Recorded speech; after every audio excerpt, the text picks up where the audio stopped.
Honorable Nyamita.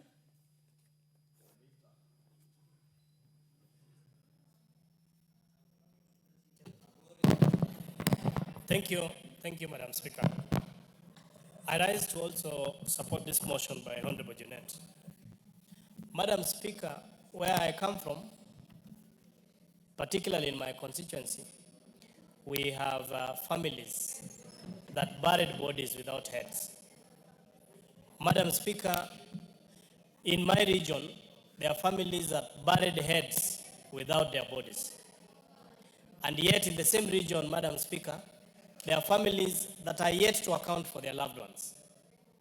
There are people whose children were butchered as they watched in Naivasha. There are people who have not recovered from what happened in 2007.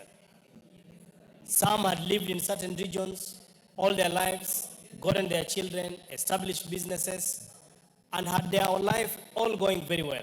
But because of the post-election violence, Madam Speaker, of 2007, they have never known home, because even when they went back to their homes, they found they had no land, they had nowhere to settle.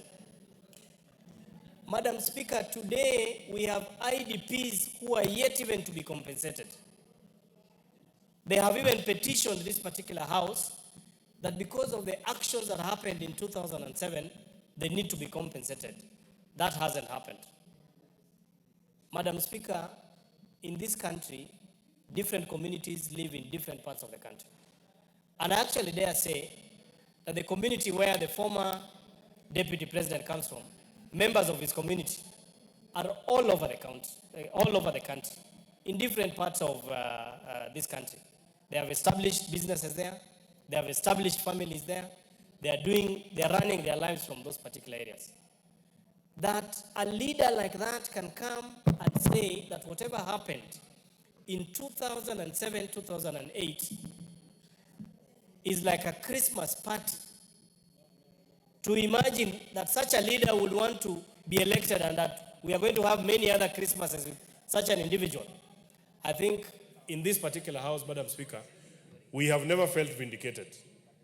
We feel vindicated that the action we took to impeach the mistake of a deputy president that we had, we feel completely vindicated. Even if we were to rewind time, we would still do the same.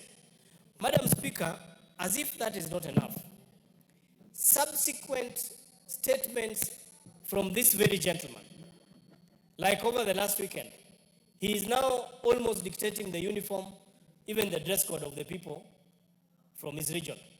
He is dictating who you are speaking to. He is going to dictate which church you are going to.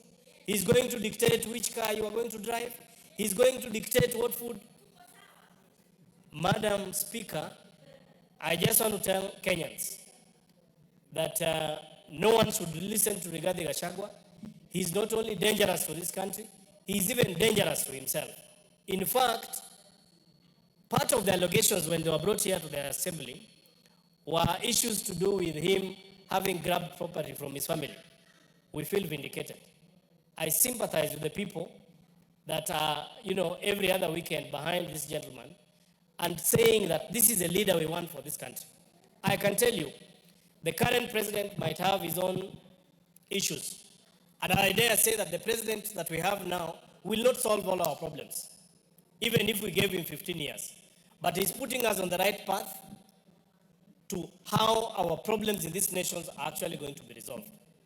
I want to condemn in the strongest terms, and I want to call upon the police every single day, including yesterday, when Rigathi Gachagua says that the president has set up a killer squad, it means he knows.